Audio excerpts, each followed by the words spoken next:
Whether it's your first time here or you're a regular here at Mr. Super Oz, I just want to thank you for tuning in to the channel. It exists because I, Oz, from the channel Mr. Super Oz, I wrote a 68-page graphic novel called Everlasting Survivors.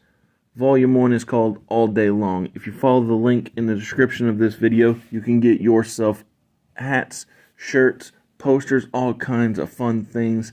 But most importantly, you can get the story itself. And the more people that pick up the story, the greater the chances are that there can be continued adventures with these heroes. If you could, give it a like, subscribe if you haven't already, leave a comment, enjoy. Alright, Oz, bring us home. So when it comes to things to think about, I made an announcement in the last episode, intentionally, just so I could pull it away. So My feelings. So I got very upset with a man that I'm a big fan of. His name is Mark Henry. You may notice that I'm a big fan of him because I made him the first television champion. I had him on a 9-week winning streak, and then he basically grabbed all his friends, picked them up, put them on his shoulders, and said, "We're going to carry you guys to the promised land with the MPAA." But no, this guy, mind you, I love you, Mark. Yeah. This guy had to go and get hurt. So even though last week it was promoted that in the main event it would be Mark Henry versus the winner of The Undertaker and Chuck Palumbo, Taker won, we open the show with the announcement that Mark Henry messed up his knee while weight training. He is the world's strongest man, but sadly he cannot wrestle tonight, and as I know from living in the future, he doesn't wrestle again until August. Dang, was it that long? Yeah, so he was out until August. Yep. That sucks. But with this announcement, after the announcement of his injury, The Undertaker declares that he will face any member of the MPAA tonight. He's not scared. Okay. He's like, anybody in Who wants Mark's stable, step up and get knocked down. Who wants these boxing gloves? So, with the first match of the night, it sees all of the Regal Counter Threat come to the ring. Nice. But only one man stays in the ring, that being Bishop Storm, because he's the workhorse of the group. Absolutely. And thank God that the answer to this question isn't Noble wins Lowell, because his opponent is Jamie Noble. Oh, boy. And throughout the match, two great technicians, two great wrestlers, two great WCW Have they ever wrestled each other? guys. I don't have a clue. Man. I have to look that up. That'd be But a phenomenal match itself. throughout the match, the Iron Addicts are on the outside. They're jaw jacking. They're doing push-ups. Jack and Juicy. Yes, but they're jumping around. They're acting all nuts. The Regal Counter Threat doesn't know what to do because they're not all prim and proper like they ought to be. Indeed. And with this distraction, this less than beneficial group costs Jamie Noble the match. Not in any physical way, but they're just being fools. A huge distraction, yeah. So Lance Storm, or Bishop Storm, beats Jamie Noble, and it's his first loss in God knows a long It's time. been probably a couple months now. Couple months, yes. And so post match, the Iron Addicts get in the ring. They pat Jamie on the back. They help him up. Little buddy. Yeah, they raise his arms. It's like, oh, you're look at that. You still got those muscles on you. Yeah. You know, smack his abs. So we go to commercial, and when we come back, there is a video package promoting the return of The Rock. So once again, much like our promotion of Hogan's return, The Rock has not been seen since he lost to Brock Lesnar. Dang. Correct. Okay, yeah, that was wild. SummerSlam, Yeah, yep. that is accurate. So this is the introduction of Hollywood Rock, right? And so he's out on set. He's doing it big, and Favorite version of this theme song, by the you way. can actually hear a person on headset saying, "No, he can't be in this video. He's too busy." What? No, cut my mic, right? Yeah. So this is important because we're just pre-teasing that he's going to come back as a bad guy. Of course. So after that promo airs, giving you the hints of what is to come, Maven, who is already in ring. I think this is the most screen time Maven's gotten in his career. Yes. Sorry, Maven. You're losing again. But Maven loses to Bull Buchanan, who hasn't been seen in our world yet. But Bull Buchanan is seconded to the ring by Hugh Morris. Nice. And so the Laughing Man, he is cackling the whole time. He's over the top. He's nutsos. Classic Hugh Morris. And so these two fellas, they stay in the ring. They're acting a fool, right?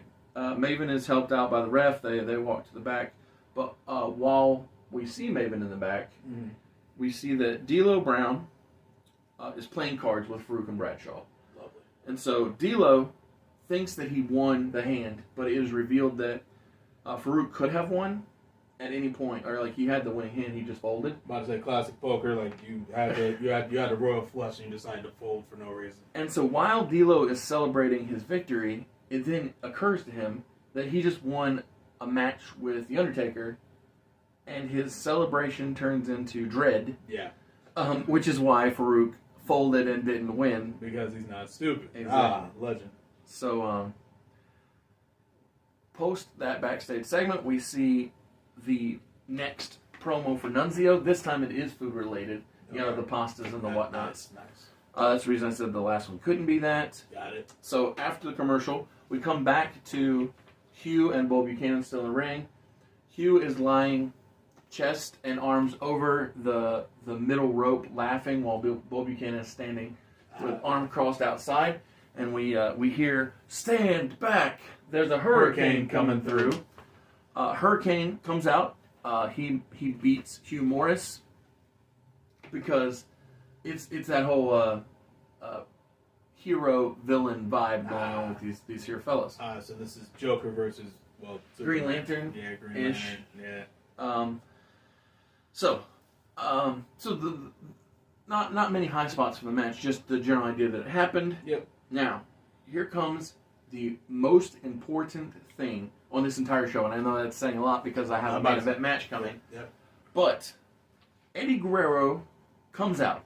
He once again tells Evolution, Triple H, Ric Flair, Stephanie, if you will, Dave and Randy, that he's jealous of them, that he envies them, that the idea of their camaraderie and their togetherness. He says, but you know what I think will help bring my family back together? That undisputed championship.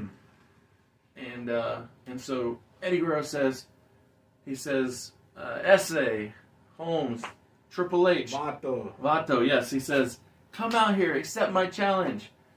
But instead of hearing Triple H's music, instead of hearing Evolution's music, instead of getting Ric Flair, who do we get?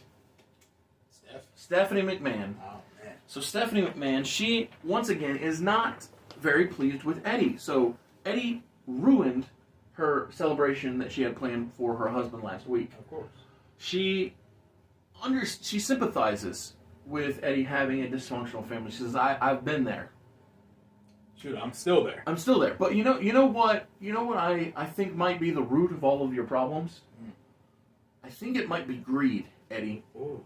It might be greed. Powerful words from Steph. So you think about it, Eddie. I'm not trying to be rude when I say this, but what is it that you have that your nephew doesn't? And you can see that Eddie has that Intercontinental title on him. Very shiny. And so Stephanie says, I'm going to give you 7 days to decide how badly you would like to be in the ring with my husband, Triple H, for his AEW Undisputed Championship. She says, because you get to pick one of two things. You can't have them both. You can't have it all. You either can remain Intercontinental Champion, or I will gladly take it from you in exchange for a match with Triple H. But you have 7 days to decide that, so think long and hard about it. So Eddie no longer smiles, no longer jokes. He's very stone-faced, he's very serious, he's contemplative, because he has brought positivity to the Intercontinental title. Something that William Regal never did, but he does think that there's a chance that Undisputed title could be the key to helping Ray and Chavo come back to the same page. It's like, if I can be on top, then I can do what Triple H did. I can bring my family to both shows. Yeah. More shows, more money, more everything. Yeah. So Eddie's got a lot to think about. Man. So in the main event, we have Bradshaw, Farouk, and D'Lo all come out together. But the thing is that The Undertaker doesn't come out alone. He comes out with Palumbo. They both ride out together. Fascinating. Because even though Chuck lost, he still respects his mentor. And I love D'Lo Brown. I think that being the first Eurocontinental champion, great job, D'Lo. I think that in a world where Dwayne Johnson never existed, he could have been a top guy. I think a lot of people suffer from the generation that they're in and who is on top. Yeah, we can say that about Roman Reigns right now. Absolutely, there are a lot of guys. There's a lot of guys, yes. Yeah. But The Undertaker retains, defeating D'Lo Brown with the last ride, and he and Palumbo celebrate, but also show respect toward the MPAA, because realistically, a lot of Farouk's friends were Undertaker's friends. Yeah. Like, he was friends with Brian Adams. Farouk was friends with Bradshaw. Bradshaw and Farouk were both in the ministry. Like, there are a lot of connections. Godfather, exactly. A lot of connections between these fellas. And so, like I said, the biggest question that lingers from my show, my SmackDown, is what will Eddie decide? What's Eddie gonna do? Oh, I can't wait! I can't wait till the next episode, brother. Man, I mean, you already told me, but Yeah. even so, Thank you. It's exciting. Thank you for watching. Come back for the continuation of the channel. Follow the link to pick yourself up any of the products that are available. And yeah, thank you. See you guys.